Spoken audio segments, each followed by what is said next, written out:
김진의 돌직구쇼에 오신 여러분 반갑습니다. 김진입니다. 전 오늘도 저희 돌직구쇼 오픈 스튜디오 앞에 나왔습니다. 오는 27일이면 국회에서 민주당 이재명 대표의 체포동의안 표결이 이루어집니다. 어제 민주당 의총을 갖고 부결하기로 총의를 모았다라고 밝혔습니다. 하지만 당론으로 정하진 않겠다, 자율투표에 맡기겠다라고 자신을 했습니다. 그런가 하면 이 국민의힘 쪽에서는 이재명 대표 이후의 상황에 대한 이야기도 나옵니다. 멀리 갈 거 없이 27일 한동훈 법무부 장관이 봉투 부스럭하는 것보다 더 자세히 얘기할 거다, 뭐 이런 얘기도 나옵니다. 한 장관과 이 대표의 한판 승부가 될 것 같습니다. 잠시 후에 이야기 나눠보죠. 저는 비가 오나 눈이 오나 매일 아침 이곳에서 여러분을 기다리겠습니다. 김지의 돌직구쇼 지금 라이브로 시작합니다. 잠깐만요.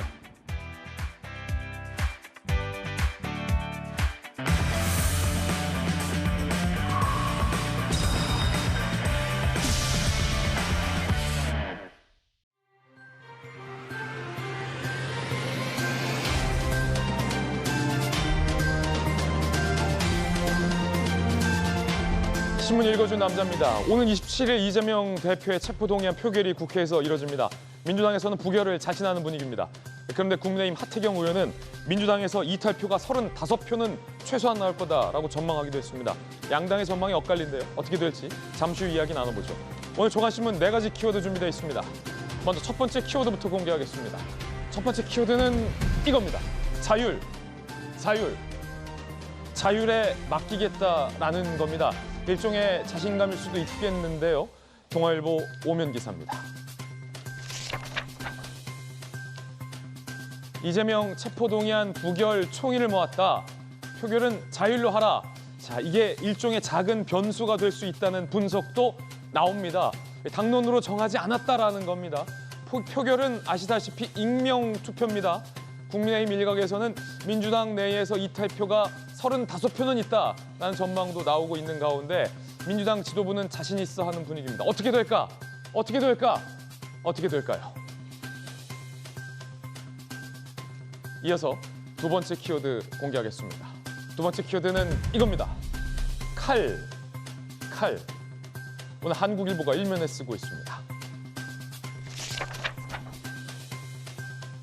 타워 크레인 원래비에 칼 빼든 정부, 건설 현장의 불법 행위에 대해서 정부는 단호한 입장입니다. 원희룡 국토교통 장관의 사진도 나와 있습니다. 평균 5,560만 원을 챙긴 400여 명을 정부가 적발했습니다. 내달부터 최장 1년간 면허 정지 조치라는 강수도 꺼내 들었습니다. 이뿐 아니라 건설 현장에서 고의로 파업을 해서 건설을 지연시키고 주민들에게 피해를 주는 불법 행위에 대해서 정부는 단호하게 대처하겠다라고 밝혔습니다. 이어서 다음 키워드 공개하겠습니다. 세 번째 키워드는 뭘까요? 8조. 오늘 한겨레신문이 이면에 쓰고 있습니다. 8조. 이거 어떤 숫자일까요? 난방용 가스 수입액이 81% 폭증했습니다. 21세의 무역 적자가 이 때문에 8조 원에 육박합니다. 가스 수입하느라 무역 적자가 8조 원대 육박한다는 겁니다. 난방비가 이렇게 비쌌었던 데는 이유가 있었던 것 같습니다. 난방 수요 늘고 그만큼 추웠다는 거죠. 가스 단가도 올랐습니다. 가정의 난방비만 폭탄이었던 게 아니라 무역 적자, 국가 차원도 손해가 이만저만이 아닙니다. 방법은 하나입니다. 빨리 봄이 와야 합니다. 이어서 다음 키워드입니다. 네 번째 키워드, 1년. 경향신문 일면 기사입니다. 1년, 함께 보시죠. 두 달이 잃었지만 나라는 지켰다. 담담하게 전하는 끔찍한 기억입니다. 우크라이나 전쟁에서 군복무를 하던 중 두 다리를 잃은 올레크 20대 변호사입니다. 다리는 잃었지만 나라는 지켰다. 러시아 포탄의 공포보다 나라를 잃는다는 공포가 더 컸다라는 인터뷰 내용은 뭉클하기까지 합니다. 전 세계가 이 청년의 인터뷰를 오늘 주목하지 않을까 싶습니다. 아직도 러시아의 우크라이나 침략 전쟁은 진행 중입니다. 잊어서는 안 되겠습니다. 지금까지 신문 읽어주는 남자였습니다.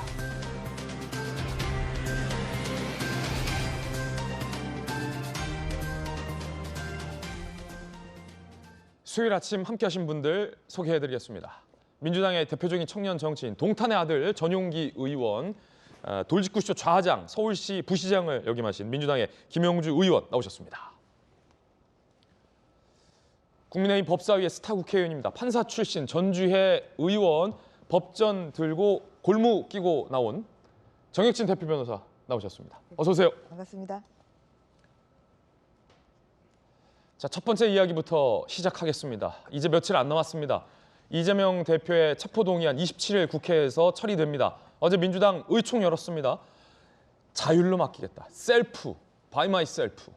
과연 이 셀프 규칙의 여파는 어떤 결과로 이어질까요? 주제 공개합니다.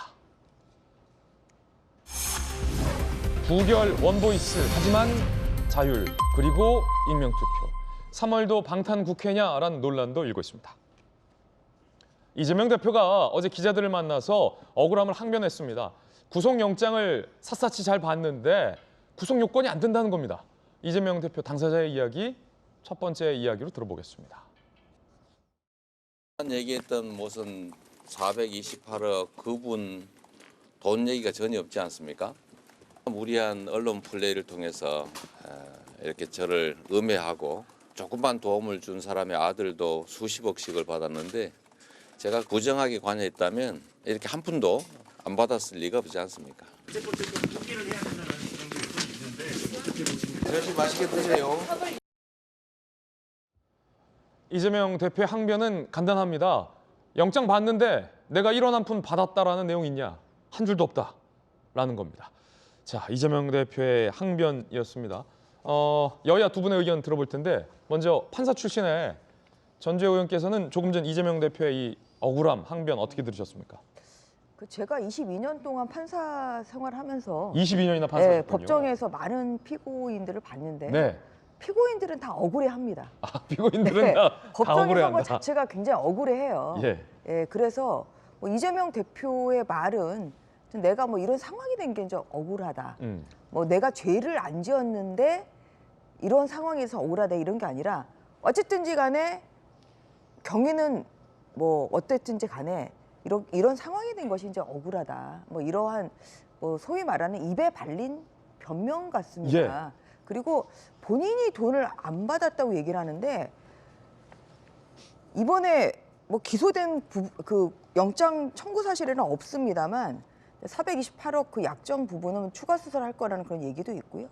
그다음에 또 하나 잊으신 것 같은 게 성남 FC 사건은 직접 돈을 이재명 대표가 받은 건 아니지만 이 성남 FC 구단이 5개 기업으로부터 133억 좀 받았다는 거. 제3자 뇌물 수수거든요. 원래 제3자 뇌물이라는 게 본인은 안 받지 않습니까? 그렇죠. 그래서 돈을 안 받은 건 아니에요, 이거는. 제3자 뇌물 수수는 본인이 안 받았을 뿐이지 본인의 영향력을 행사를 해서 제3자가 이익을 보게 한 거. 왜 본인이 그게 돈을 안 받은 거라고 얘기를 하시는 건지 그런 면에서도 참 꼬리 자르기 변명으로 저는 일관하고 있다 이렇게 생각하고 있습니다. 그리고 가장 이제 중요한 이번 그 구속영장 사실은 결국은 국민들이 가장 궁금해하시는 것은 대장동 게이트의 이 핵심 몸통이 누구냐 사실 이제 이거죠. 그런데 이제 이것은 결국은 뭐 돈을 내가 이걸로 인한 대가를 받는지 마는지 이런 게 중요한 게 아니라 결국은 이 대장동 게이트, 이 대장동 일당에게 4,044억의 천문학적인 수익을 남겨준 이 대장동 게이트의 몸통, 그렇게 해서 이 성남도시개발공사에 4,900억 정도의 손해를 끼친 그 사람이 사실 누구냐? 그 사람이 누구냐? 사실 그 부분이었거든요. 근데 이제 이것은 영장 청구 사실에 있죠. 이것이 바로 그 당시에 성남시장이자 결정권자였던 이재명 대표다. 그래서 본인이 돈을 안 받았다고 해서 이게 억울하다 그런 건 아니죠. 왜냐하면 성남시에게 돌아갈 이 이익을 오히려 대장동 일당에게 줌으로 인해서 성남시 그리고 성남도시개발공사에 손해를 입힌 것, 이게 굉장히 큰 죄거든요. 근데 이것을 왜 본인이 돈을 안 받았다는 이유로 억울하다고 하는 것인지 이런 면에서도 참 공인으로서의 자격이 없는 분이다. 이분이 대선 후보에 나선 것 자체가 저는 굉장히 잘못된 것이라고 생각합니다. 이재명 대표는 아시다시피 변호사 출신입니다. 변호사 출신 이 대표가 본인의 향한 영장을 봤을 때, 분석해 봤을 때 뭐 체포 요건이 되지 않는다라고 분석을 했고 22년 판사 출신의 전주혜 의원이 영장을 봤을 때는 구속 사유가 충분하다. 억울하지 않은 피고인은 없다. 분석이 참 엇갈리고 있습니다. 어제 의총이 있었죠, 전용기 의원. 네. 의총에서도 이 영장을 꼼꼼히 좀 민주당 의원들 뭐 율사 출신들이 많으니까 네네네. 검토해 봤을 텐데 전주혜 의원 분석 들으셨잖아요. 전용기 의원은 어떻게 보십니까? 그러니까 두 분의 판사가 밤새도록 이 영장을 공부하고 정말 이거 구속영장 발부 요건이 되는지를 네. 꼼꼼하게 공부를 해가지고 민주당의 PT를 판사 했습니다. 출신이라면 네. 이탄희 의원하고 이수진 의원 아닙니다. 그 아니, 말고. 김승원 의원하고 김승원 최기상 의원. 의원하고 그러니까 다른 분들. 부장판사 출신들이고 최기상 의원은 예. 부장판사 출신이거든요. 그러니까 판사 출신들이 영장을 꼼꼼하게 지켜보고 나서 이거 PT를 했습니다. 아 그래 의총에서 그래서 의총에서 PT를 했고 실제로 이거 어떤 문제가 있고 얼마나 검찰이 무리하게 했는지에 대해서도 이야기를 해줬습니다. 뭐라던가요? 그러면서 당연히 구속 요건이 안 된다고 이야기를 하고 있죠. 뭐 돈을 줬다라는 사람 부분도 없고 그 사람도 없고 일단은 범죄자들의 증언 정도 가지고 이재명 대표를 무리하게 기소하려고 한다. 그러니까 없는 죄를 만들어 가지고 이 사람을 구속을 시키려고 한다라는 것이고 실제로 문제가 있어 가지고 나중에 판결을 받으면 그때 구속을 해도 되는데 굳이 지금 구속을 해가지고 재판을 받게 하겠다라는 거는 어떻게 보면 야당 대표를 어떻게든 그 포토라인에 세우고 범죄자 낙인을 찍으려고 하는 모습 밖으로는 안 보인다 이런 얘기를 한 것이죠. 그러면서 의원들의 자유 토론이 있었던 것이고 두 분 정도의 자유 토론을 통해서 그리고 다른 분들을 총의를 모아서 우리가 하는 것으로 정리를 한 그런 상황입니다.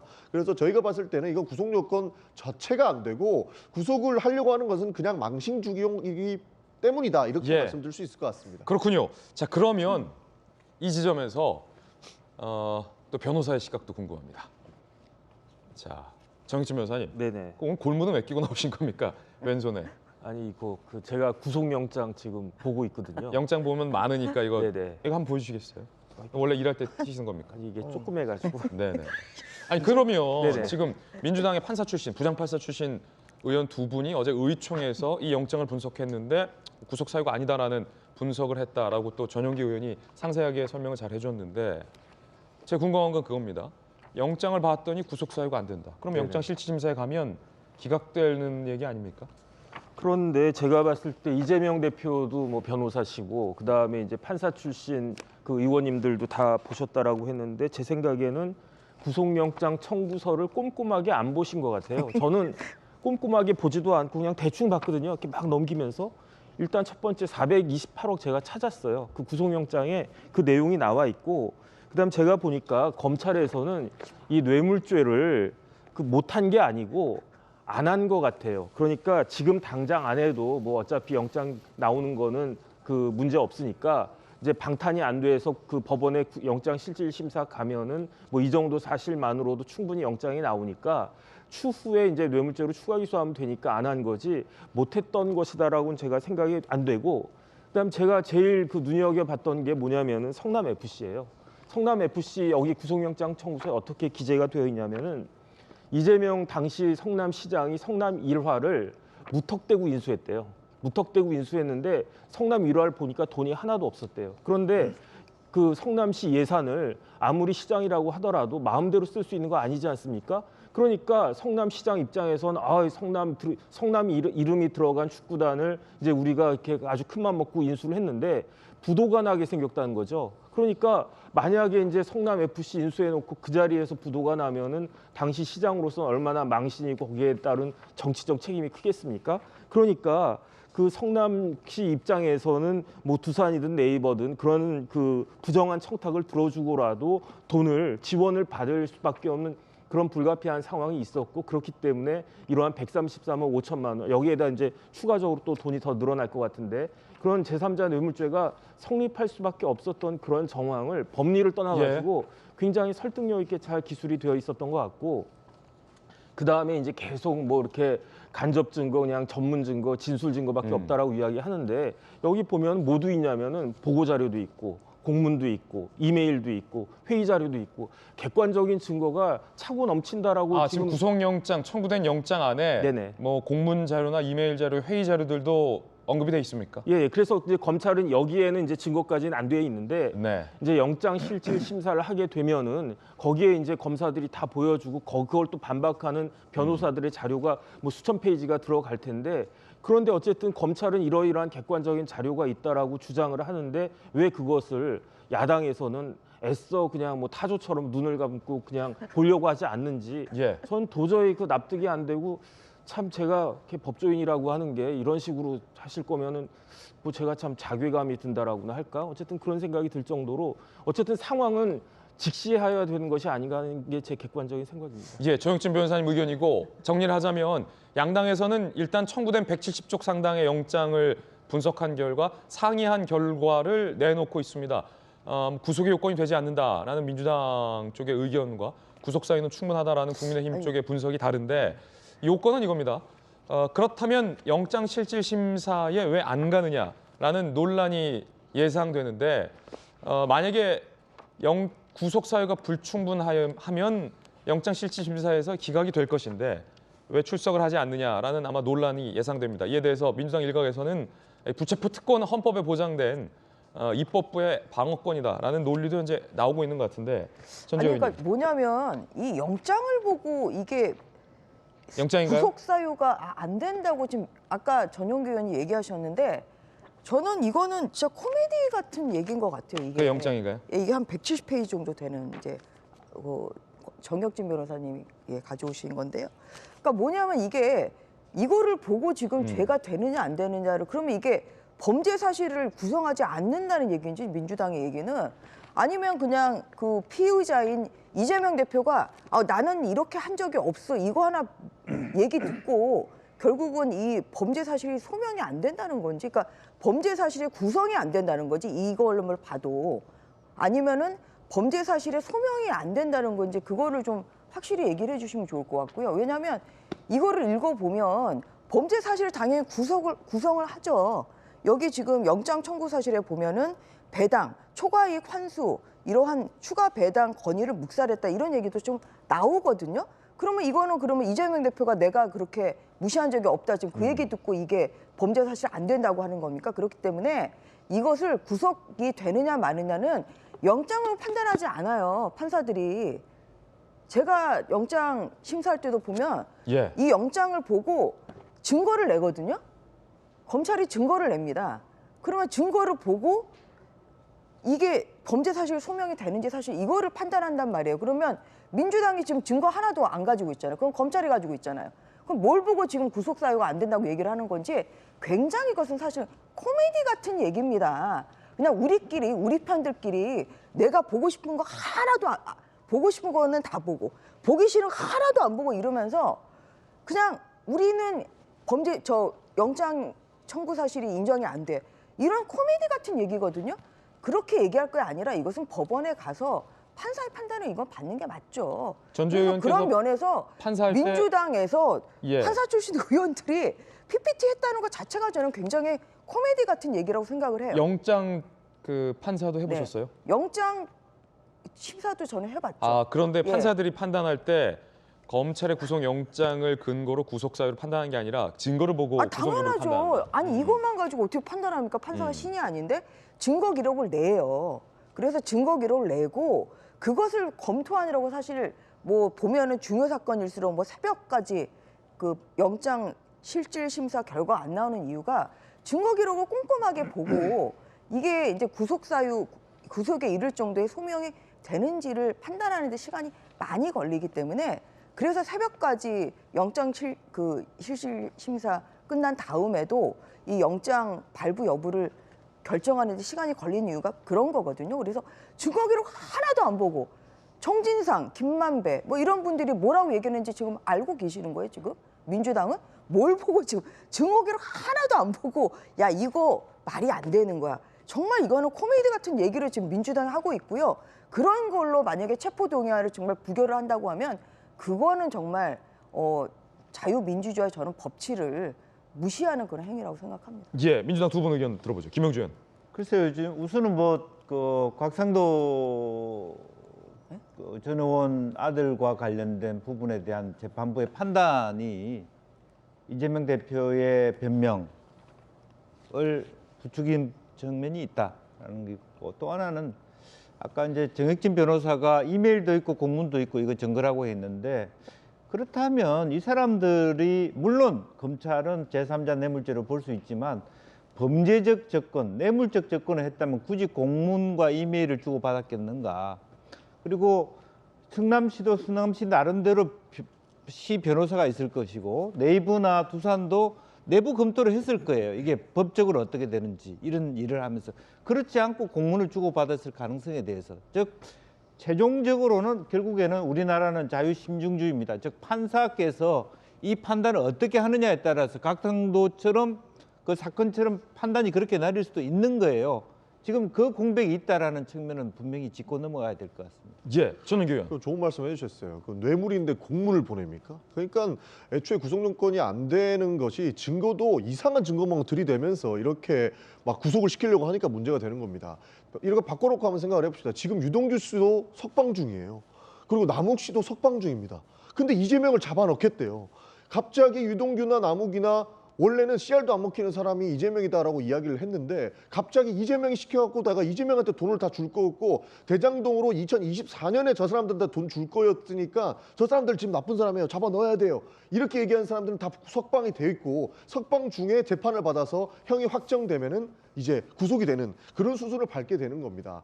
우리가 대법원에서 결국 판결을 받기 전까지는 무죄 추정을 하지 않습니까? 그런데 기본적으로 구속을 받아서 판결을 받게끔 하려면 이 사람이 도주 우려가 있어야 되고 증거인멸 우려가 있어야 되는데 야당 대표가 어디를 도망을 가겠습니까? 매일 언론에 나오고 어디 사는지도 다 알고 매일 수행비서도 있는 거고 비서실장도 있는데 어디를 도망가겠습니다. 그런 것도 있고 증거인멸 우려라고 하는데 300번 이상 압수수색 해가지고 이미 모든 증거 검찰이 다 갖고 있다면서요. 근데 무슨 구속을 해서 재판을 받게 합니까?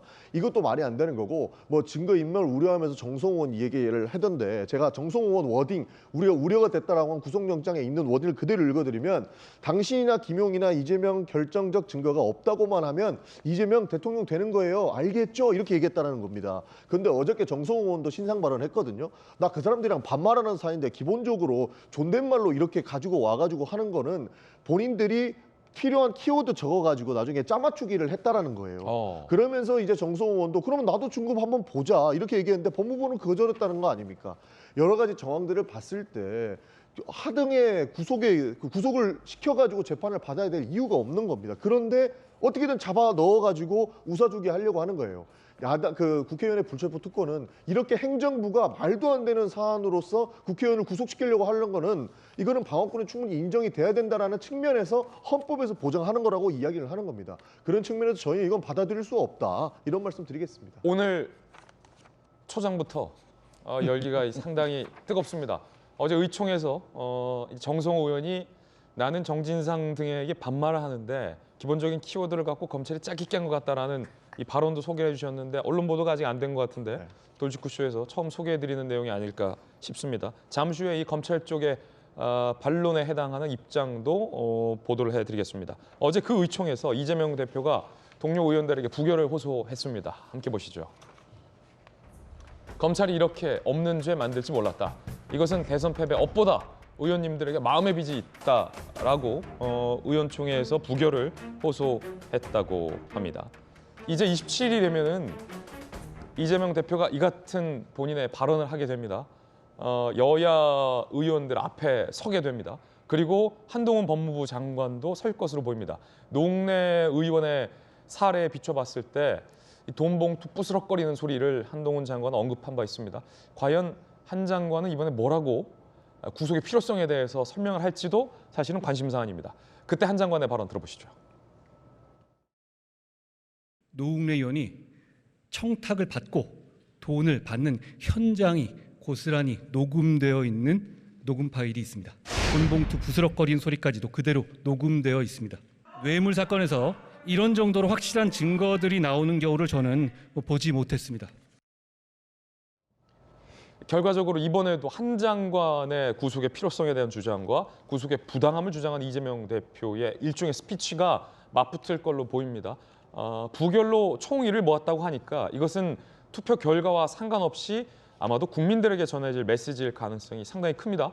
결과적으로 국민들이 두 사람의 발언 중에 누구의 발언에 더 신뢰감을 줄지가 정치적인 승부수라고도 볼 수 있을 것 같습니다. 조금 전에는 이 돈봉투 부스럭거리는 소리까지 녹음돼 있다라는 발언을 했고 그때 그 한 장관의 발언에 대해서 김영주 의원이 굉장히 높게 평가했어요.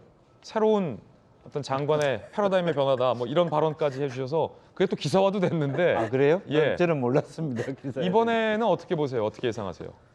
글쎄요, 뭐 그 스타일이 어디 가겠습니까? 다만 이제 그와 같은 어떤 그런 어떤 그 표현할 수 있는 증거를 갖고 있는가, 그게 핵심 아니겠습니까? 그러니까 그런 그 논쟁을 벌일 것 같아요. 그러니까 오히려 역으로 민주당 의원들이 돈 부스러기, 봉투 부스러기 같은 얘기가 이재명 근처에서 나온 게 있냐, 한동훈 장관한테 그런 걸 물어볼 수 있을 것 같아요. 실질적으로 이재명 대표가 돈 부스러기라도 1원짜리 한 장이라도 받은 걸 가지고 설명해 봐라, 이런 측면의 공격을 할 수 있기 때문에 아마 단단히 실제로 한동훈 장관도 자기 논리를 철저하게 준비하고 나오지 않을까.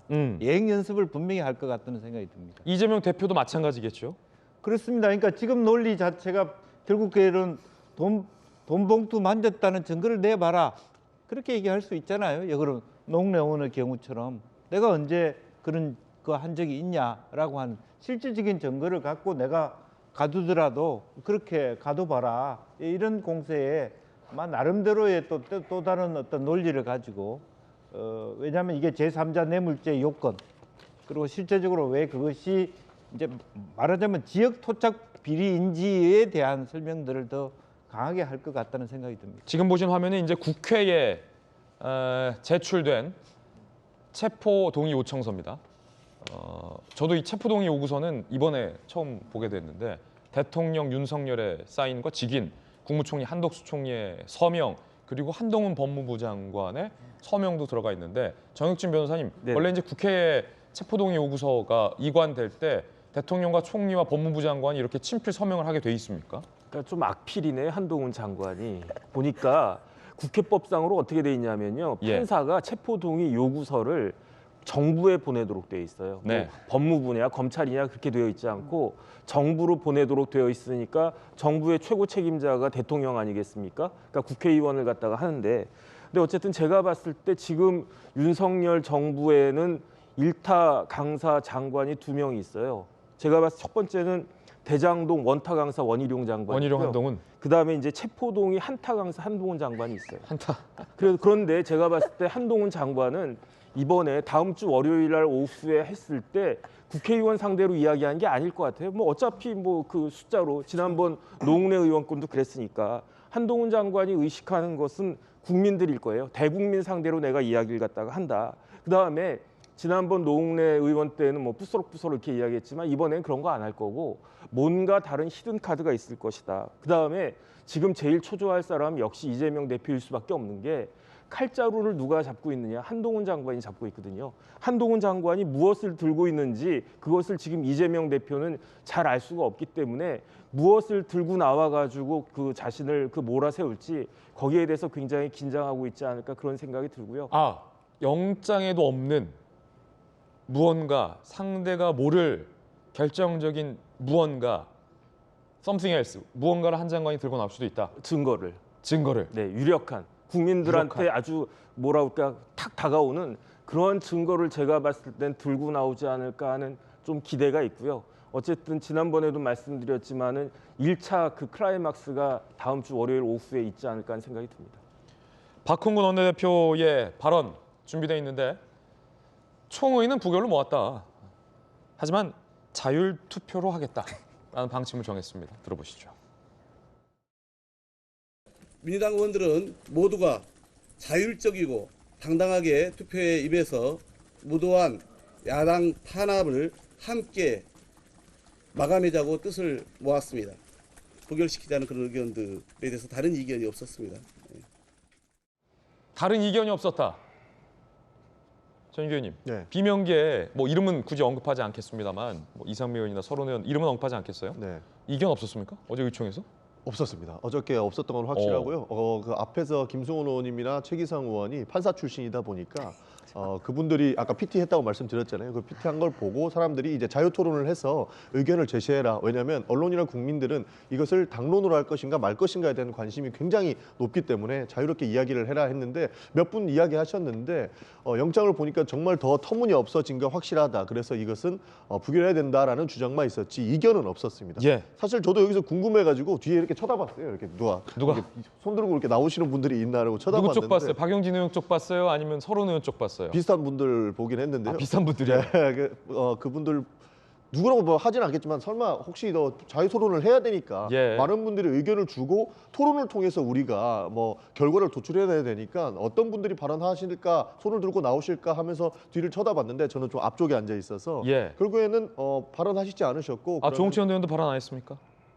발언 안 하셨습니다. 정치원 안 하셨고 다른 이견이 없이 그러면 이렇게 총의를 모아도 되겠느냐라고 했을 때 다들 동의해서 이렇게 저렇게 박홍근 원내대표가 발표를 한 것입니다. 예, 서른 의원 언론에서 인터뷰가 돼 있는데 함께 살펴보겠습니다.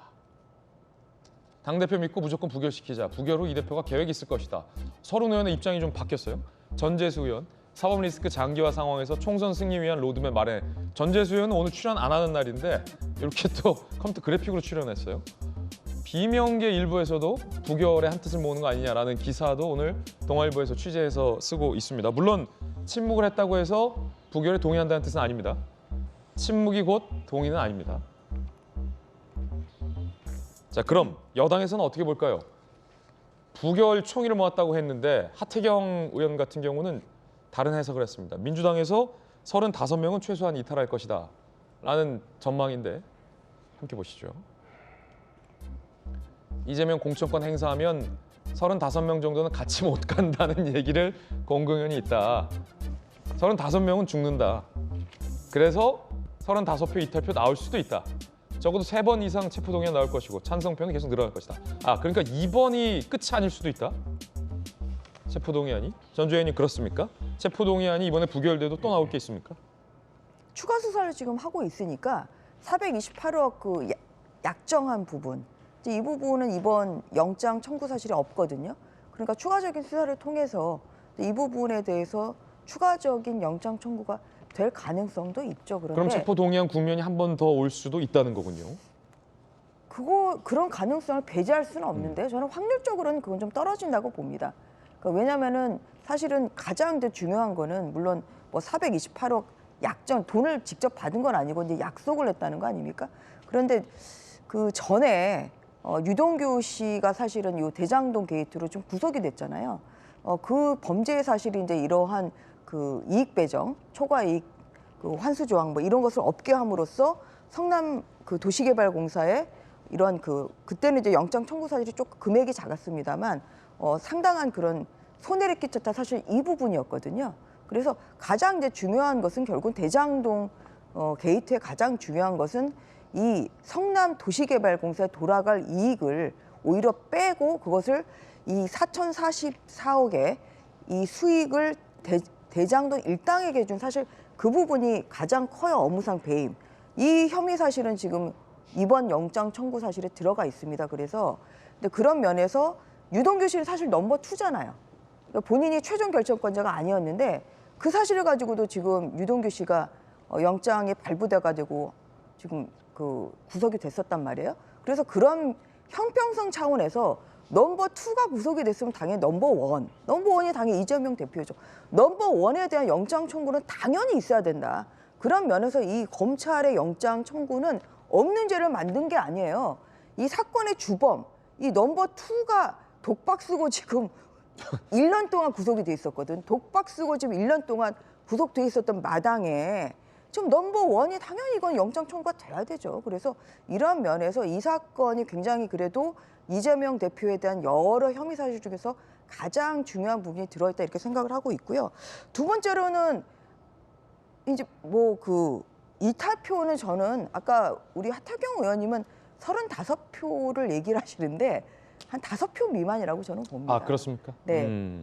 분위기 자체가 사실은 또 어제도 뭐 전원 이것을 지금 부결해야 된다 이런 총의를 좀 모았다고 그렇게 발표가 되어 있고 그리고 한동훈 장관이 27일에 국회 와서 이제 보고를 할 텐데 이제 그렇게 되면 현장에서 느끼는 위기 의식 때문에 더 표는 더 결집할 것이다 그렇게 생각합니다. 마지막으로 하나만 더 말씀드리면 저는 이재명 대표가 대선 후보 시절 당시에 본인이 국회의원 불체포 특권 폐지해야 됩니다 이렇게 외치셨던 분인데 정말 양치기 소년도 이런 양치기 소년이 없다 이렇게 생각합니다. 저도 뭐 불체포 특권 폐지해야 된다라는 이야기를 현장에서 들었던 기억이 있는데 전용기 의원은 현장에서 들었어요. 지금 보니까 헌법에 불체포 특권을 넣어 놓을 때 그때 법학자들이 굉장히 해안이 있구나라는 생각이 있었습니다. 그때도 군부 독재 있었고 엄청난 뭐 그 일들이 있지 않았습니까? 막 민주항쟁도 일어나고 그때 이렇게 불체포 특권을 명시해 놓은 게 행정부 견제하는 데 도움이 될 줄은 몰랐고 그때 해안이 지금은 작용을 하고 있는 것이 아닐까 이렇게 보고 있습니다. 너무 무리하게 수사를 진행하고 있고 야당을 탄압하려고 하는 모습들이 보이고 있기 때문에 이런 지점은 살펴볼 만하다. 저는 그렇게 생각합니다. 여야는 3월에 임시국회를 개의하는 시기를 두고도 공방을 벌였습니다. 들어보시죠. 민주당이 3월 1일부터 임시국회를 소집 요구한다면 그것은 명백히 방탄이라는 것을 스스로 선포하는 거나 다름없습니다. 임시국회를 3월 6일이나 13일부터 열고 그 사이에 영장 실질 심사를 받으면 모든 문제가 다 해결될 것입니다. 여당에서 지금 3월 국회 소집을 마치 뭐 흥정의 대상인 마냥 그런 발언들을 하고 계시는데 이런 것이야말로 치졸하고 뻔뻔한 장사 속이라고 생각도 했고요. 3월 임시 소집 날짜는 국회법에 따라 3월 1일자가 되겠죠. 첫 번째 이야기였습니다. 이번엔 저희가 준비한 두 번째 이야기로 이어지는데요.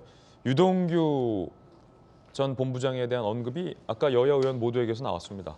넘버 2라고 표현도 해주셨는데 그 유동규 전 본부장이 유튜브 방송에 나와서 본격 폭로를 예고했습니다. 어떤 얘기일까요?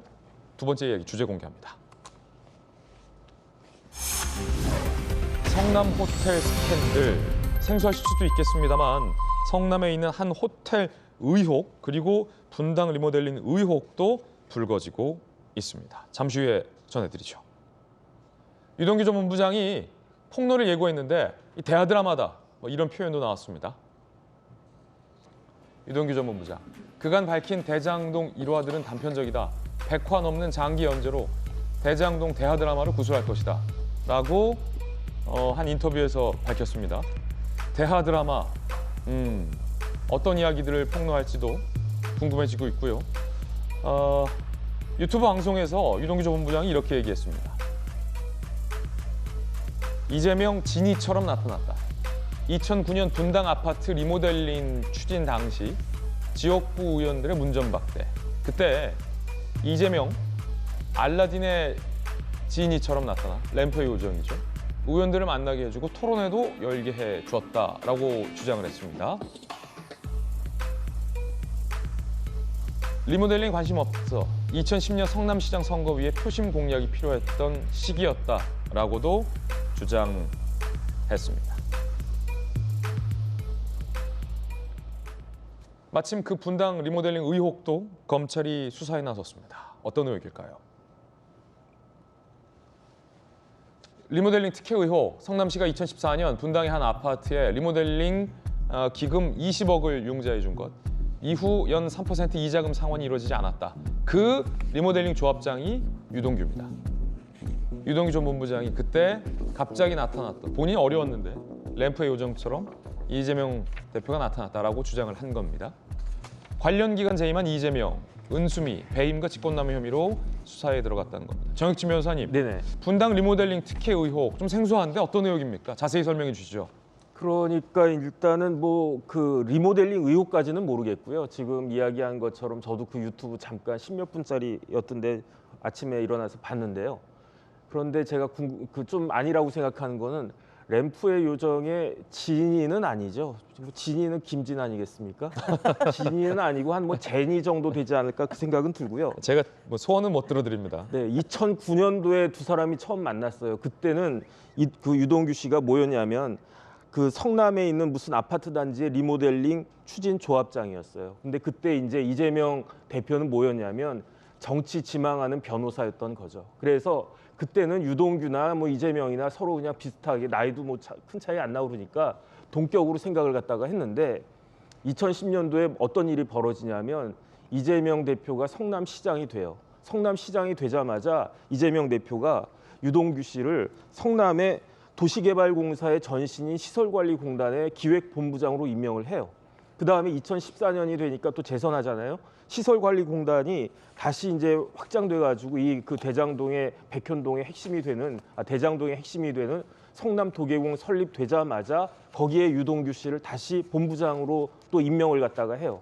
그다음에 2018년도에는 경기도지사가 되지 않았습니까? 그러니까 경기도지사인 이재명 대표가 유동규 씨를 그렇게 많은 사람들이 되고 싶어했던 뭐 황교익 씨나 누구나 다 이렇게 되고 싶어했던 경기관광공사 사장으로 유동규를 임명을 갖다가 해요. 그러니까 제가 봤을 때 이 작년까지만 하더라도 유동규 씨 입장에서는 옛날에는 동격이었는데 이재명 대표는 하늘 같은 보스다. 그래서 저 보스를 위해서 내가 무슨 짓을 하겠다. 내가 진짜 뭐 이상한 것도 먹고 내가 뭐 뭐래도 다 하겠다라고 생각을 갖다 했었는데 지금 제가 그 유튜브를 갖다가 봤더니 다시 과거로 돌아간 것 같아요. 2009년도로.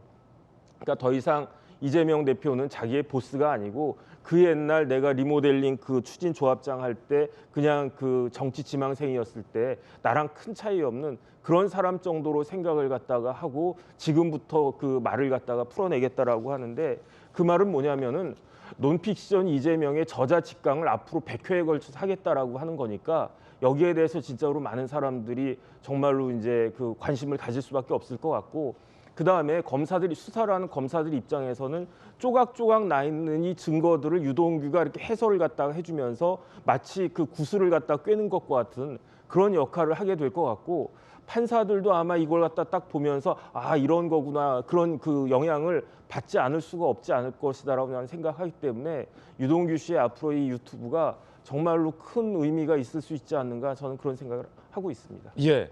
자 그런가 하면 성남시가 이른바 성남 호텔 의혹, 정자동에 있는 관공 호텔 의혹을 성남시가 들여다보고 있다는 보도도 나왔습니다. 이 정자동 호텔 의혹, 정진상 실장의 지인으로 알려져 있는 황모 씨가 운영하는 업체인데 2014년 정자동 호텔 개발 제안부터 사업권 획득, 호텔 소유까지 하며 성남시에 특혜를 받았다는 의혹이 제기되고 있습니다. 정자동 시유지에 관공 호텔을 지으면서 성남시로부터 용도 변경 등의 각종 특혜를 받았다는 의혹인데 성남시가 감사에 들어갔어요. 황모 씨는 정진상 지시를 받고 민원 해결 대가로 성남FC에 30억 후원하라라고 차병원 측에게 후원을 요구했다라는 의혹도 불거졌습니다. 이재명 대표를 향한 구속영장에 적시가 돼 있다라는 겁니다. 다시 말해서 성남시가 지금 감사에 착수한 성남시 시유지에 지어져 있는 그 관공호텔 특혜 의혹의 핵심 관련자가 이재명 대표의 성남FC 의혹, 더 정확히 말하면 차병원 측이 낸 후원금 의혹에도 연루가 돼 있다라는 게 검찰의 시각인 것 같습니다. 전재훈은 어떻게 보십니까? 그러니까 지금 이제 같은 인물들이 좀 계속 나오는다는 이제 보도도 있어요. 뭐 남욱 변호사가 이 정자동 호텔에도 지금 등장한다. 이제 뭐 남욱 변호사가 그리고 또 이 푸른 미래에 관련한 성남 FC 후원금에도 지금 나오고 있고 그래서 여러 인물들이 겹쳐서 좀 겹치게 출연을 하고 있죠. 이제 그런 면에서 이것은 이제 파면 팔수록 계속 좀 여러 가지 그런 토착 비리가 좀 나오고 있는 것 같아요. 그래서 이제 이거는 지금 뭐 초기 단계이기 때문에 좀 그 진전 상황을 좀 봐야 될 것 같습니다. 검찰의 영장에 따르면 근데 다만 이 정자동 같은 호텔 황모 씨가 이 정자동 말씀하신 호텔을 지금 소유하고 운영하고 있는데 차병원 측에 후원금 요구했다라는 그러니까 검찰의 그리고 시각인데. 이제 그래서 이제 황모 씨도 그래서 성남 FC에 지금 이렇게 나오고 있다는 거고 이 정자동 사실 호텔이라는 거는 호텔 그를 지을 수 있는 뭐 용도 변경이랄지 아니면은 호텔에 대한 뭐 허가 사실 이게 굉장히 어마어마한 거거든요. 그래서 거기에 대한 그 허가권자가 결국 성남시장이죠. 그래서 이제 이 이재명 대표가 이렇게 시장 시절에 또 성남 그 정자동 호텔을 이렇게 짓게 함으로써 그 허가를 해줌으로써 특혜를 해줬고 또 이분이 성남 FC 후원금 사건에서도 또 모종의 역할을 한 걸로 이렇게 나오기 때문에 그러한 면에서 이 지역 토착의 그 비리가 좀 계속 좀 밝혀질 수도 있다. 좀 그런 상황인 것 같습니다. 겹치기 출연이다. 네. 전은기 의원은요? 뭐 참 재밌지 않습니까? 우리 검찰이 어디까지 가려고 하는지를 우리 지켜보는 것도 재밌을 정도입니다. 그러니까 뭐 대장동 수사를 하라고 했더니 대장동 꺼내고 성남 FC 꺼내고 결국에는 백현동까지 갔다가 이제는 호텔 특혜까지 갔어요. 참 이게 제대로 된 거 한 건만 잡아서 구속을 시켜도 아마 본인들은 승리라고 생각을 했을 텐데 뭐가 없나 봅니다. 대장동 하다 안 되니까 이제는 호텔 로비까지 나오는 거 보면 참 이 검찰이 문제가 없는 것을 어떻게든 만들려고 하는 모습을 보이고 있는 것 같다라고 보이고 있고요. 사실 저희가 그 뭐 지금은 검수완박이라고 하면서 변질이 됐지만 수사 기소는 정확하게 분리해야 된다고 주장했던 이유가 바로 이런 겁니다. 결국에는 뭐 범죄 혐의나 이런 것들은 전부 다 사실을 기반해서 판결을 받아야 되는 거지 않습니까? 근데 기소를 하는 사람이 수사까지 진행하게 되면 본인이 그린 그림대로 그리고 본인이 하고 싶은 것도 더 하는 것처럼 그리고 없는 것까지 만들어가지고 수사하고 기소할 수 있는 이런 기형적인 상황이 잘못됐다고 해서 저희가 수사랑 기소랑 분리해야 된다고 했던 것이고 그 지금 민낯을 지금 우리 검찰이 성남시 사건을 계속적으로 넓혀가면서 보여주고 있다. 저는 그렇게 생각합니다. 예, 여야 두 분의 의견 있는 그대로 전해드렸고요. 김영주 의원님, 네. 서울시 부시장 하셨으니까 그런데 이제 국민들 입장에서는 한 가지 주목하고 싶은 게 중앙일보가 지적하고 있는 바도 같은데 왜 같은 인물이 다른 사건에서 여러 차례 등장하느냐와 관련된 질문이기도 한데 정 실장의 측근이 혹시 호텔과 관련해서 특혜를 받은 거 아니냐라는 의혹이죠. 의혹인데 뭐 여기까지 그쳤다면 의혹일진데 당사자가 성남FC의 후원을 차병원 측에게 요구하는 일종의 역할을 했다. 네. 만약에 이게 사실이라면 그 성남시라는 굉장히 좁은 지역에서 이재명 대표의 측근과 그 측근의 측근들이 굉장히 많은 이권 사업에 직간접적으로 연루된 것 아니냐라는 뭐 의혹이 제기될 텐데요. 어떻게 보세요? 뭐 두 가지겠죠. 결과적으로는 이제 정진상 황 씨라는 분이 정진상 씨와 거의 동갑내기로 알려지고 있고 절친으로 알려져 있기 때문에 실제적으로 보면 정진상 씨가 여러 가지 황 씨를 통해서 자기가 해야 될 일을 공적 사적인 일을 시키고 그와 같은 고마움의 대가로서 저런 특혜를 주게 한 거 아니냐. 이제 그런 부분들이 하나 있을 수 있고 결국 검찰이 가져가야 될 대목은 결과적으로 정진상 씨가 저렇게 했던 부분은 얼마나 말하자면 당시 시장과 말하자면 내통을 하면서 저 일이 도모됐는가라는 부분이 하나 있는 것 같아요. 그래서 그런 것도 여전히 이걸 이렇게 의혹 제기하는 건 좋은데 이재명 대표까지 몰아가려면 그런 부분을 그러니까 말하자면 호텔 사건과 황 씨와 이재명과의 관계도 풀어야 된다는 숙제가 하나 남아 있는 것 같고요. 또 두 번째는 과연 김만배는 구속시키면서 유동규는 구속 안 시키는 이유가 저런 식으로 유튜브 나와서 계속 연일 100회에 걸쳐서 이재명의 비리를 하라. 그러면 언론이 받고 검찰이 다시 수사하고 이런 식의 어떤 뭐 계속적인 어떤 악순환의 고리를 만들어 가려고 유동규에게 저런 언전을 베푸나 하는 시민 일각의 의혹이 있을 수 있어요. 그래서 일정 정도 사건에 의해서 피해자로 있는 사람이 할 수 있는 일에 대한 정리를 해줘야지 이런 식으로 모든 것을 언론에 내뱉고 그것을 다시 수사하고 이런 방식으로 가는 것이 과연 정당한 수사의 수순인가 하는 부분을 한번 짚고 넘어갈 필요 있을 것 같습니다. 예, 자 여러 의혹에 대해서도 전해드리고 있습니다. 그런가 하면 이재명 대표의 측근 친명계의 좌장격으로도 언론에 소개되고 있는 정성호 의원이 이 정진상 전 실장 등에게 특별 면회를 가서 회유를 한 것 아니냐라는 의혹과 관련해서 정부가 특별 면회도 녹음을 하겠다라고 밝혔습니다. 특별 면회, 장소 변경 접견이라고도 하죠. 칸막이, 대화 녹음 없이 접견을 합니다. 교도관이 직접 기록을 하죠. 법무부, 증거인멸 등 부정행위 차단을 위해서 녹음하겠다. 대상도 사회 유력층 아닌 약자 중심으로 운영하겠다라고 밝혔습니다. 이제 사회 유력층에게만 장소 변경 접견, 특별 면회를 주는 게 아니라 약자 중심으로 특별 면회도 제공될 수 있게 하겠다라면서 녹음하겠다. 정성호 의원이 뭐라고 얘기했었다는 건지 전해지는 내용은 이렇습니다. 마음 흔들리지 마라. 다른 알리바이 생각해보라. 이대로 가면 이재명이 대통령이다. 알리바이가 중요하다 등의 이야기를 한 걸로 전해지고 있습니다. 한동훈 법무장관도 모든 특별면회를 녹음하도록 하겠다라고 밝힌 바 있습니다. 들어보시죠. 정성호 의원의 발언 자체 문제지만 이와 관련해서 제도 보완을 좀 하겠다 지금 그렇게 말씀하셨거든요. 어떤 취지신가요? 이미 이건 제가 지시해서 실행했는데요. 앞으로는 모든 특별 면회가 그대로 녹음을 해야 되도록 이미 그건 시행을 해놓은 상태고 어떤 뭐 사회적 강제, 사회적으로 어떤 저명 인사라든가 이런 사람 위주가 아니고 신체적 상태라든가 어떤 뭐 어린이 대동이라든가 이런 부분을 최우선적으로 먼저 심의해서 장소 변경 접견을 시행할 수 있도록 그 개선안을 지금 마련해서 지금 준비 중입니다. 마침 또 전주의 의원이 질의를 했습니다. 전 의원의 질의로부터 시작됐다고 볼 수 있는데 법무부가 답을 내놨군요. 그때 질의한 거에 대해서 이제 앞으로 녹음하겠다. 뭐 어떤 취지입니까? 회유 못하게?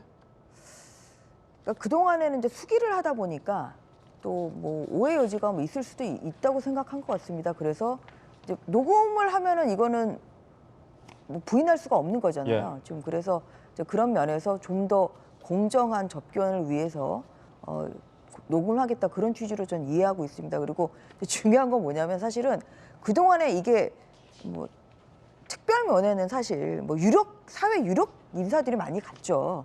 그리고 뭐 주로 이제 국회의원들이 많이 이제 갔었거든요. 그런데 이제 이거 자체도 결국 사회적인 특혜를 보는 것이기 때문에 이제 법무부에서는 오히려 사회적 약자를 위주로 해서 사회적 약자가 오히려 이 접견을 할 수 있게 이제 이렇게 좀 바꾸겠다. 저는 이것은 굉장히 유의미하다고 생각합니다. 이렇게 되면 앞으로 뭐 정성호 의원이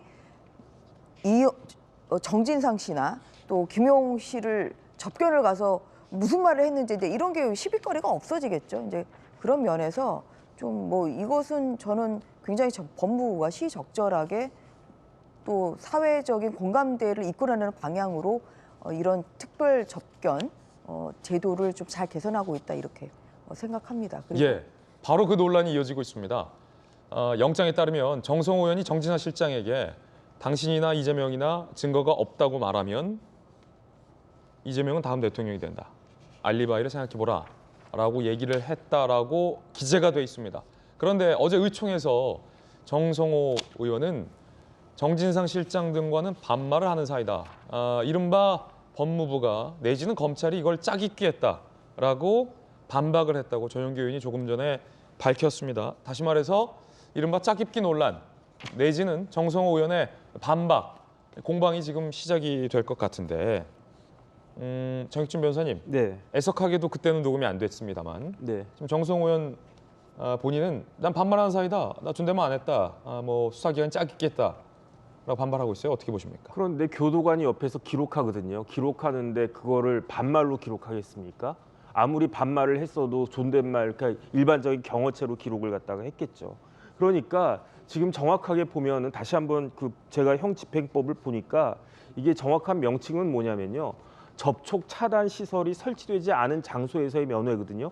이게 언제 가능하냐면 그 시행령 보면 그냥 미결 수용자의 처우를 위해서 소장이 특별히 필요하다고 인정하면 다 해줄 수 있도록 되어 있어요. 그런데 특별히 인정해 주는 케이스가 뭐 정치인이나 이렇게 유력한 사람들일 경우에만 하고 그냥 일반적인 보통 사람들 같은 경우에는 그거를 갖다가 안 해줬는데 한동훈 장관 말에 의하면은 사정이 딱하거나 필요한 경우가 있으면 유력한 사람이 아니다라고 하더라도 이걸 허용하도록 하겠다라는 이야기고, 그다음 더 중요한 건 뭐냐면요. 그 법에 그 교도소장은 구치소장은 범죄 증거를 인멸하거나 아니면은 위법한 범죄의 행위를 할 우려가 있을 경우에는 교도관에게 그 내용을 수용자하고 이 대화 같은 내용을 청취, 기록, 녹음, 녹화할 수 있게끔 할 수 있다라고 재량적으로 규정하고 있거든요. 그런데 한동훈 장관은 앞으로는 거의 의무적으로 다 녹음하고 녹화하겠다라고 하는 이야기니까 그 이 특별 면회가 두 가지가 장점이 있었는데 첫 번째는 뭐냐면 이렇게 차단막 없이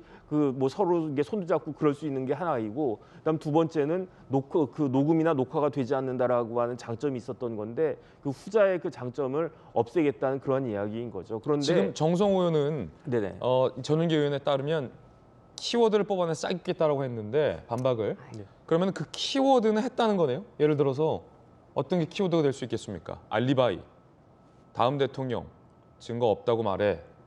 뭐 이런 게 키워드지 않겠습니까? 그러니까 저희 요즘은 이제 대학생들이 모르겠는데 저희 때는 대학 다닐 때 어떻게 했냐면 교수님이 이렇게 막 강의를 갖다 하시면 그거를 뭐뭐뭐 했습니다라고 일일이 다 받아 적습니까? 받아 적지도 못하잖아요. 그러니까 키워드로 딱딱딱 해가지고 뭐뭐함 이렇게 그 약어체로 해가지고 그렇게 노트 정리한 거랑 똑같다라고 생각이 되는데 그걸 가지고 뭐 잘못됐다라는 식으로 이야기를 했다라고 하는 건 말이 안 되고, 그 다음에 교도관이 설마 정성호 의원하고 정진상 그 씨가 이야기한 말하지 않은 이야기를 자기가 뭐 소설 쓰듯이 창작해가지고 그걸 그렇게 기록했겠습니까? 그렇게 하면 오히려 징계 먹을 일이니까 그런 일은 없었을 것이고, 나름대로 키워드로 이렇게 기억했다가 그거를 문장으로 만든 것이고, 그냥 그럴 때 뭐뭐 하였습니다 이런 식으로 했다는 이야기인 것이고, 제가 봤을 때는 오히려 그 부분에 대해서 이상하다라고 말씀하시는 정성호 의원이 조금 납득이 안 되는 측면이 있다. 저는 그렇게 판단이 됩니다.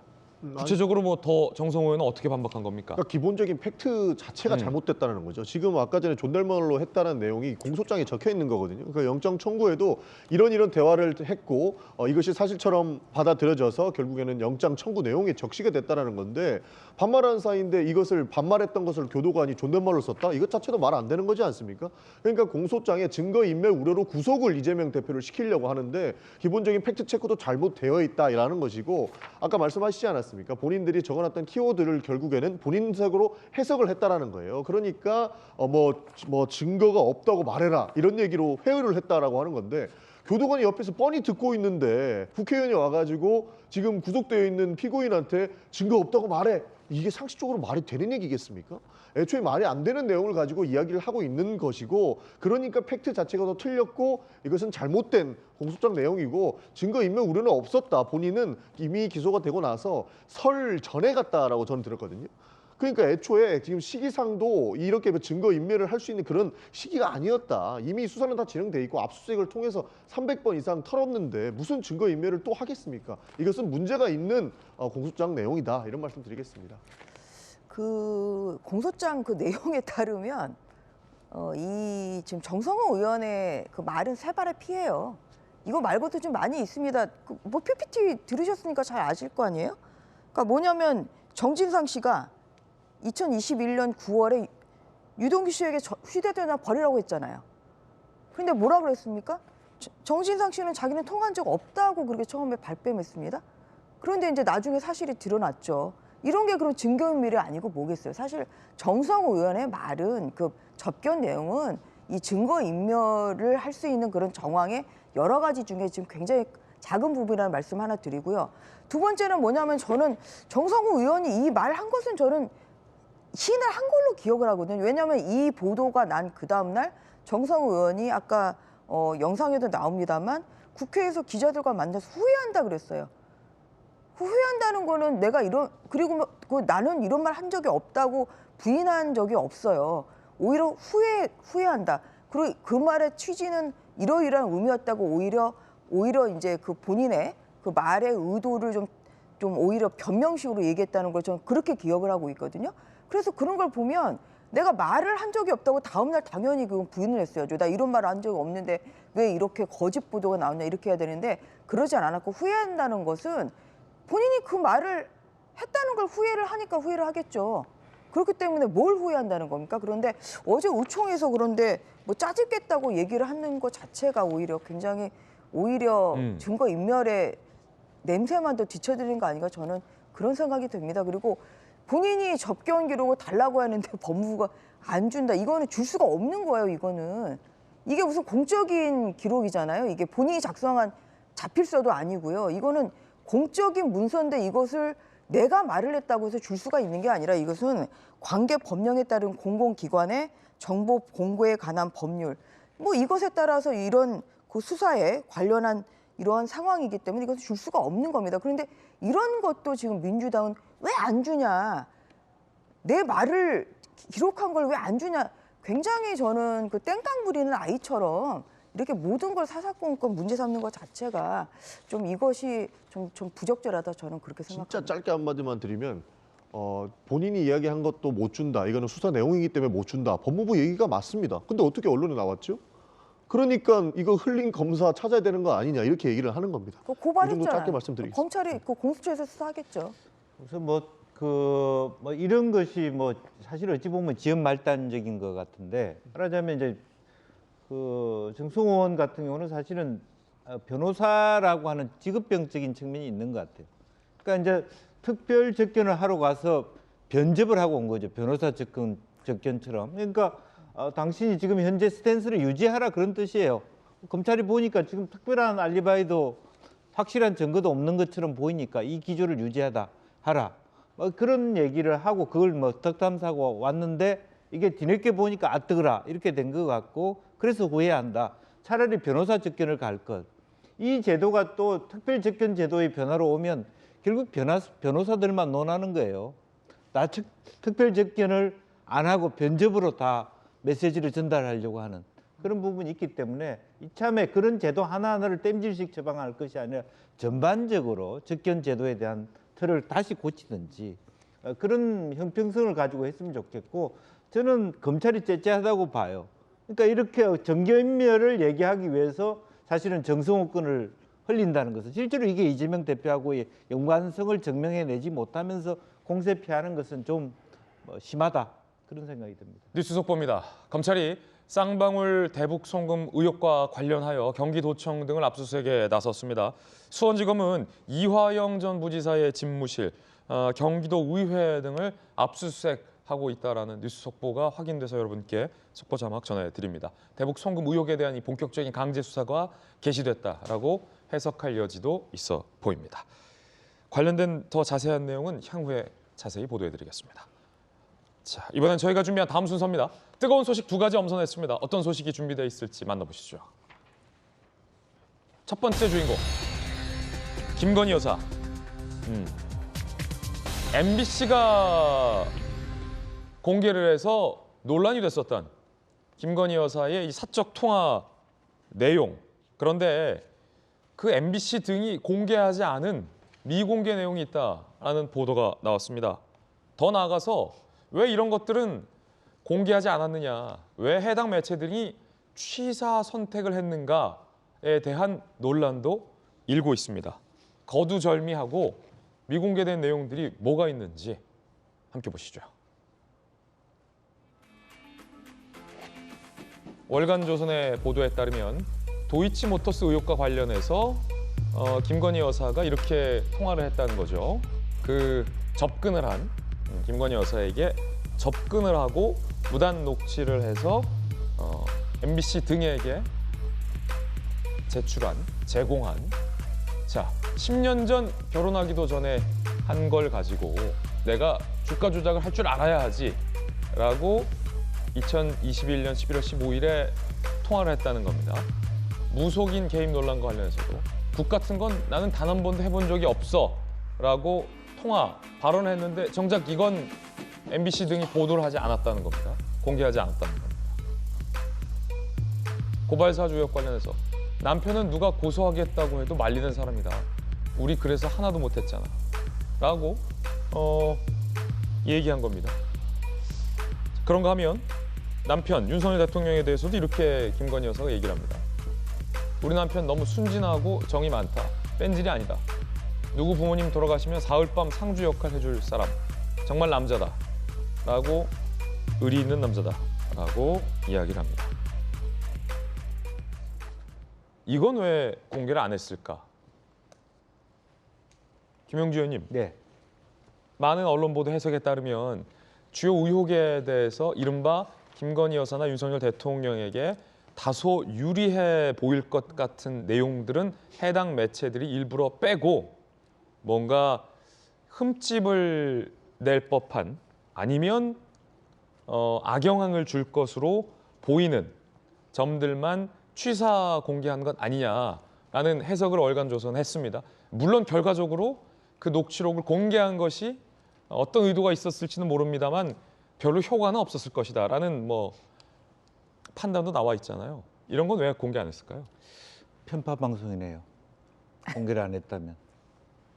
사실은 그런 건 문제죠. 그리고 이미 정치적 공간 속에서, 대선 공간 속에서 어떤 그 큰 공영 방송, 지상파 방송이 말하자면 균형 잡힌 보도를 하지 않았다는 건 굉장히 우리 비판의 대상이 분명히 된다. 이건 짚고 넘어가야 된다는 부분이 있고요.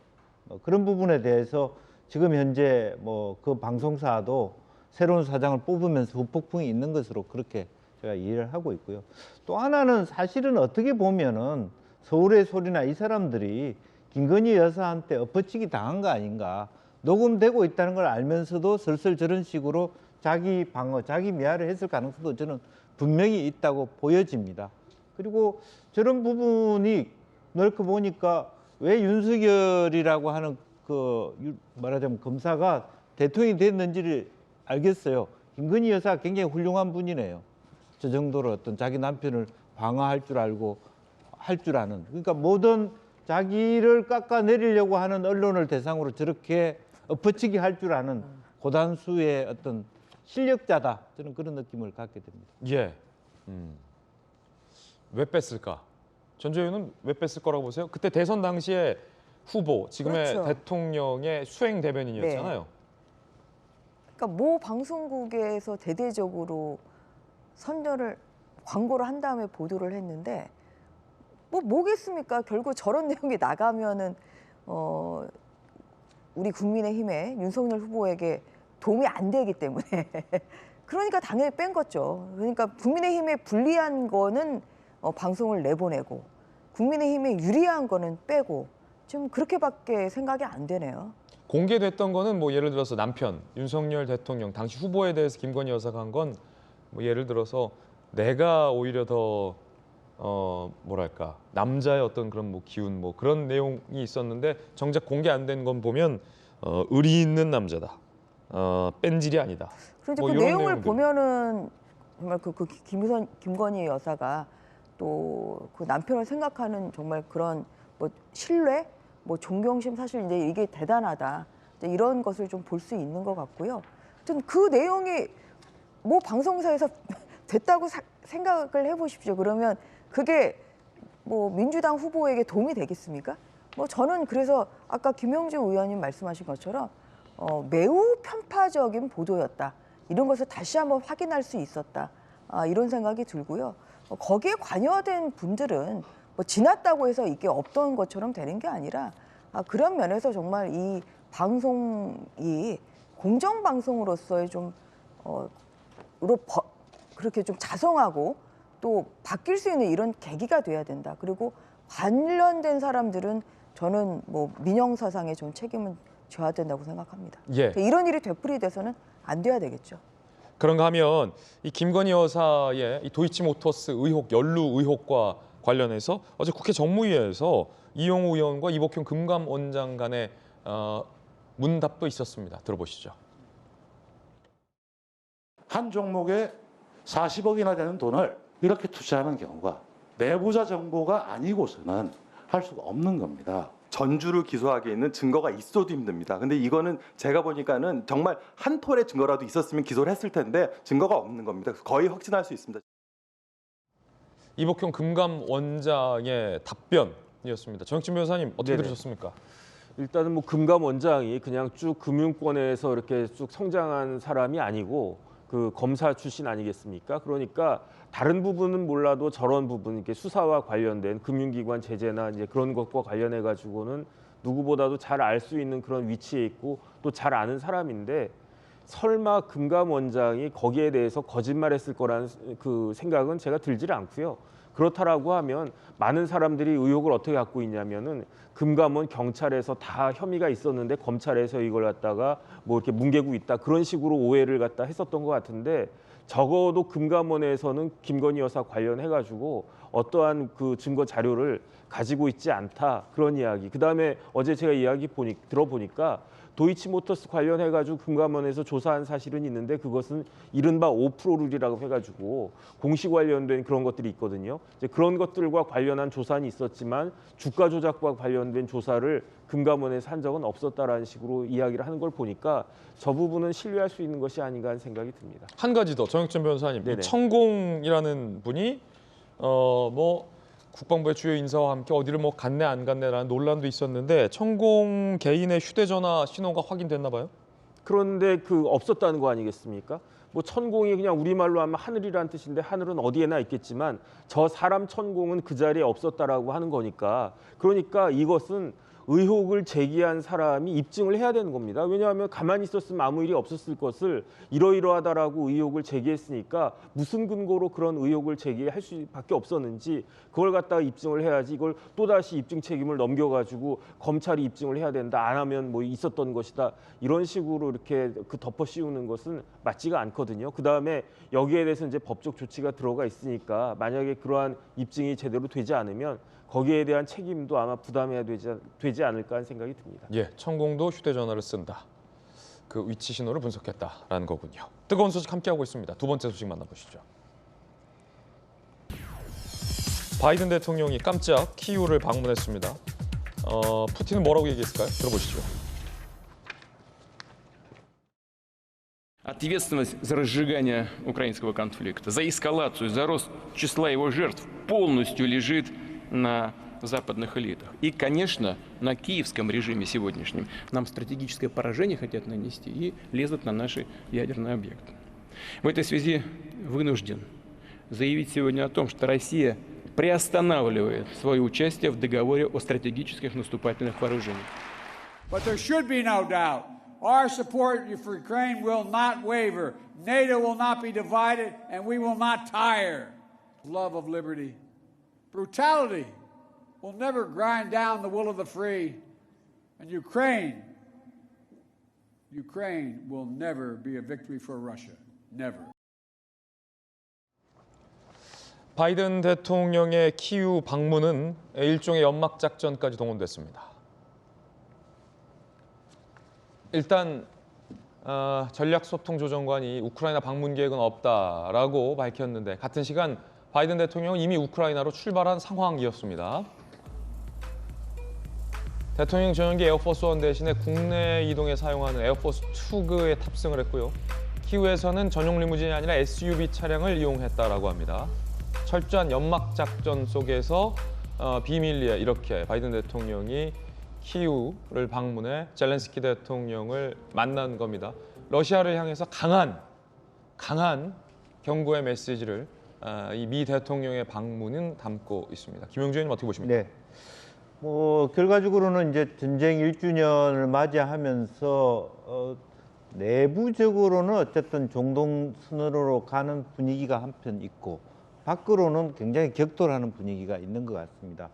실제적으로 젤렌스키 대통령이 최근에 자기의 최측근하고의 관계가 나빠져서 좀 위기에 있다라는 그런 내부 첩보도 좀 있었어요. 그런 부분에 있어서 결과적으로는 바이든 대통령 입장에서는 나토 체제 또 EU 국가들이 흔들림 없이 미국을 지지하고 우크라이나 전쟁에 참여해 줄 것을 말하자면 통보하는 어떤 지역 협정에 대한 어떤 그 강화 이런 부분이고요. 푸틴 대통령은 결과적으로 2010년에 맺었던 신전략무기 감축 선언을 말하자면 참여 중단을 선언해 버렸습니다. 이게 2026년까지 말하자면 그 협정이 돼 있는 기간인데 그것을 참여 중단을 선언함으로써 오히려 과거 소련의 핵무기가 많이 있었던 우크라이나 지역에서 사실은 핵무기를 우크라이나가 뺐잖아요. 그렇기 때문에 새로운 핵무기를 왜 뺐느냐 하는 부분을 우리 남북 문제에도 얘기가 되거든요. 비핵화에 대한 부분, 북한에 대한 뭐 어떤 그 메시지로 전달될 수 있기 때문에 이런 상황 같으면 사실은 러시아가 핵전쟁도 감내할 수 있다라고 하는 압박을 가하고 있다. 그렇게 보여지고요.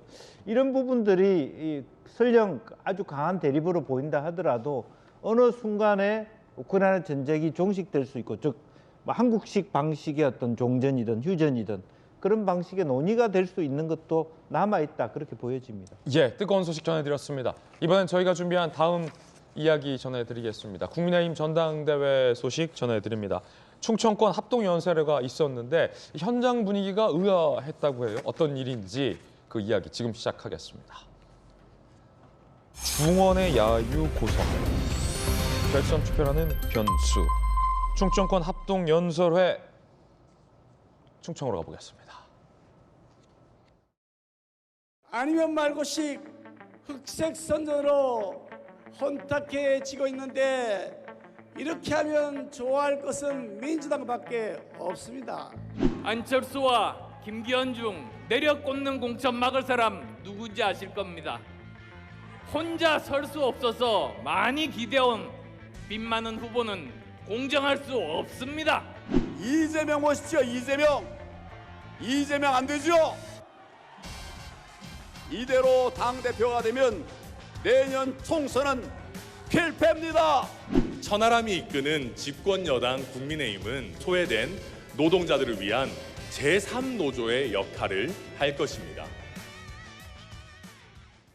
희미하게 들으셨지만 현장을 직접 갔던 국민의힘 관계자들은 하나같이 이야기하는 것이 전당대회 열기가 과열되다 보니 서로의 지지자들끼리 지지하지 않는 상대 후보의 연설에 야유를 하고 고성도 있었다라는 기사도 오늘 많이 보도가 되고 있습니다.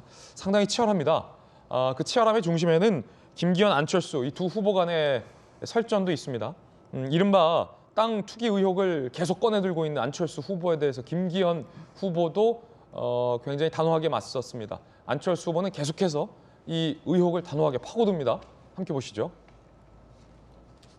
세 사람이 우기면 없는 호랑이도 만든다. 3인성호 얘기를 하며 안철수, 호랑이 가짜면 사과하고 정계 떠나라. 그러자 안철수 캠프 측, 적반하장이다. 황당한 동문서답식 사퇴도박이다. 라고 강하게 맞서고 있습니다. 지금 열기가 뜨겁다라고 볼 수도 있고 과열 양상이라도 볼 수 있는데 전재 의원님, 당내에서 이 김기현 후보 땅 투기 의혹에 대해서는 어떻습니까? 지금 김기현 후보를 빼고 나머지 세 사람 후보가 모두 다 김기현 후보의 이 투기 의혹에 대해서 공세를 가하고 있는 양상인데요. 어떻게 보십니까? 지금 이제 그 의혹 제기로 좀 본인의 지지율을 좀 높이려는 뭐 이러한 이제 뭐 선거법적인 전략 차원에서 자꾸만 이 문제를 제기를 하는 것 같아요. 이제 여론조사에 따르면 김기현 대표 후보가 지금 50% 가까이 지금 탁월한 지금 1위를 달리고 있는 후보잖아요. 그러니까 2, 3, 4위 후보들은 그것을 좀 만회를 하기 위해서 지금 이렇게 또 의혹 제기를 하고 있는데 저는 그런데 사실 저 의혹 제기에 대해서는 저도 굉장히 유감스러운 것이 이 의혹 제기를 2021년, 그러니까 2년 전 국감에서 민주당 의원들이 제기를 했어요. 그 당시가 바로 이재명 당시 그 경기도지사의 대장동 의혹이 굉장히 모락모락 언론에 많이 언론을 도배하던 시절이었습니다. 그래서 민주당만 쪽만 투기하는 게 아니라 야 너희 지금 국민의힘도 투기하잖아. 이러한 의도하에 법사위에서 민주당 의원 몇 분이 이러한 투기 의혹을 제기를 했고 또 양이원영 의원이 성명서까지 발표하는 바람에 김기현 대표가 당시에 고발도 했습니다. 그리고 근데 뭐냐면 25년 전에 산 땅이에요. 그런데 그동안에 개발이 안 됐거든요. 근데 도로가 날 수도 있다 사실인데 이러한 전제하에 이것은 굉장히 여러 가지 가정법적인데 그래서 도로가 이제 원하는 대로만 그 개설이 되면 그러면 1,800배의 시세 차익을 얻을 수 있다. 그러니까 이건 아직 확정된 이익도 아니고요. 그냥 여러 가지 가정 중에 좀 하나만 이렇게 맞아 들면 이렇게 될 수 있다. 이런 정말 너무 터무니없는 주장이었습니다. 그래서 그것을 가지고 민주당에서는 좀 더 이슈하기 위해서 그때 송기현 의원을 단장으로 하는 무슨 특위를 만들었어요. 뭐 김기현 투기 의혹, 뭐 진상 규명 특위, 뭐 이런 식으로. 그래가지고 한 것은 울산시에 가서 그 맹지인 그 땅 하나 보고 온 게 끝이었거든요. 그래서 그게 2년 전에 흐지부지 됐던 일인데 이제 이것을 지금 당내 경선에서 팩트 체크도 하지 않고 우리 당 후보들이 이런 식으로 정말 그 공격을 하면서 흠집 내기를 한다는 것은 이것은 당내 경선이 과열이 되는 측면을 보더라도 굉장히 저는 부적절하다. 자제를 해야 된다. 정말 책임 있는 이런 팩트 체크를 한 다음에 이러한 문제에 대한 제기를 좀 해야 되는 거 아니냐, 저는 뭐 이러한 안타까움을 좀 가지고 있습니다. 앞으로도 합동 연설이 몇 회나 남고 오늘 또 방송 토론 지금 예정돼 있는데요. 이런 식의 아니면 말고식의 이러한 그 폭로전은 오히려 국민의힘에 대한 국민들의 오히려 지지를 좀 깎아내릴 수 있기 때문에 자제해야 된다. 저는 이런 말씀을 드리고 싶습니다. 예, 어쨌든 그 당내 경선에서 후보들 간에 나오는 공방이기 때문에 앞으로 이 땅 투기 의혹 논란은 계속 이어질 걸로 보입니다. 안철수 후보와 황교안 후보 등은 김기현 후보의 이 땅 투기 의혹에 대해서 더 구체적인 해명이 있어야 한다라는 입장도 밝히고 있다는 점 함께 말씀드리겠고요. 그런가 하면 이 안철수 후보와 민주당의 정청래 의원이 논쟁 아닌 논쟁이 붙었습니다. 이른바 안철수 후보가 정청래 의원 지역구에 자객을 보내겠다라고 밝히면서 논란이 시작된 건데 진짜 자객은 아니고요. 들어보시죠. 지금 친명계 의원 중에 문제가 많은 뭐 예를 들어서 정청래 의원 같은 분을 포함해서 여러 사람들 다음 국회에서는 있으면 안 될 그런 사람들이 보입니다. 그래서 자객 공천을 하겠다. 네가 와라, 안철수. 마지막에 정청래 의원의 네가 와라 안철수. 요즘 정청래 의원은 무슨 연기합니까? 브라보콘 노래도 부르고 일부러 좀 그러시는 거죠. 원래 좀 유쾌하신 분이긴 한데 네가 와라 안철수. 이거 뭡니까 이거? 굉장히 SNS를 활발하게 사용하시는 분입니다. 그래서 안철수 후보가 저렇게 이야기를 하니까 실제로 본인이 와가지고 나랑 제대로 한번 겨뤄보자 이런 의미입니다. 네, 유쾌하게 풀어보려고 했던 것 같습니다. 정청래 의원은 여기에 그치지 않고 SNS를 또 올렸습니다. 네가 와라 안철수 했는데 아무 말 없이 침묵하는 거 보면 쫄았네 보네. 안철수 씨, 님이 아무 말 하면 님에게 아무 일 없을 겁니다. 뭐 그런 말도 했는데 그러자 안철수 후보 측 김영우 전 의원이 얘기했습니다. 들어보시죠. 네, 우린 누굴 내보낼지 지금 굉장히 평온한 마음으로 작전 짜고 있습니다. 그렇습니까? 안철수 후보가 직접 가지는 않고요? 정청래 후보 이길 분들이 많이 있어요. 근데 사실 엄밀히 말하면 김영주 의원님 민주당에서 정청래 의원 공천 확정 안 했잖아요. 글쎄, 뭐 경선할 수도 있는 것이고. 남은 당을 망치려고 하는 그런 작전인 것 같아요. 정청래 후보를 내보내기 위한 수순 아닌가. 공천을 이쪽 국민의힘에서 확정을 지은 거다. 다음 총선에서 586 형태로 다 공천도 안 시킬 수도 있는 그런 분을 자객을 보내겠다라고 하는 것은 남의 당의 공천권까지 행사하는 거 아니에요? 안철수 후보가? 예. 그건 심한 거죠. 자기 당의 공천권도 확보할 가능성이 거의 없어 보이는데 남의 당 공천까지 걱정해 주시니까 일을 집중해서 하시라는 말씀을 드릴게요. 남의 당 공천에 관여하지 말라. 예. 아무래도 이제 민주당 쪽에서는 좀 불쾌한 반응이 이렇게 나올 수밖에 없을 것 같은데 그러면 안철수 후보는 이를테면 이제 총선이 다가왔기 때문에 좀 전략적인 상대성 공천을 하겠다. 아마도 이런 취지인 걸로 보여요, 정혁준 변호사님. 그런데 저는 이해가 안 되는 게 공개적으로 자객을 보내는 경우가 어디 있습니까? 그렇게 공개적으로 자객 보내면은 그 미션이 그게 되겠습니까? 그러니까 제가 봤을 때 저는 이게 이제 다음 총선 좀 빅매치 비슷하게 재미있게 하기 위해서 그 민주당에서는요 그 마포에다가 그냥 정청래 의원 공천하시고 뭐 아무리 586이라고 하더라도 안철수 의원 같이 뛰어 들어가가지고 한번 그 매치를 갖다가 하면은 국민들 입장에선 재미가 있지 않을까 하는 생각이 듭니다.